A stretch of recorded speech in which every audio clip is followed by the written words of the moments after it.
dan gaan even een peuk. De komende maanden geen peuk voor Wietse Hoekstra, want Stoptober is begonnen. Ze hebben me dus benaderd dat ik ambassadeur van Friesland wilde worden voor oktober. En het allereerste wat ik zei wie ja. Want ik denk dit is een kans om het echt te proberen en om het hopelijk slagje te litten. De wien, ja. Ja, ik wil er eigenlijk wel heel graag hoe mooi zou het zijn als ik gewoon een leven had zonder middelen. Dat ik gewoon zo functioneren is.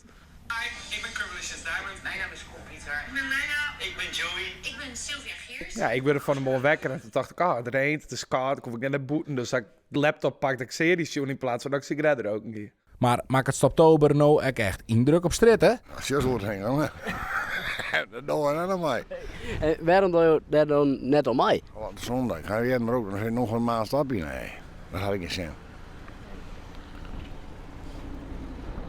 Ik had al die een. Dus ja, voor ben een ik? keer al. Ja, En hoe ging dat? nou het is een verslaving, hè. Dus ja, je hebt bijna 30 hier gerookt. En om daar samen in één keer mee te stapjen, ja, is gewoon lastig. Nee, dat lukt niet.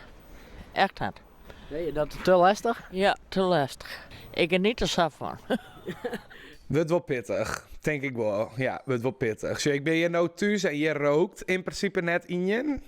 Dus dan is het net heel lastig. Maar ik denk als wij in de omgeving komen dat wel meestal roken, dat het wel weer heel snel heel moeilijk wordt. Vooral als het een beetje in het beginstadium is nog.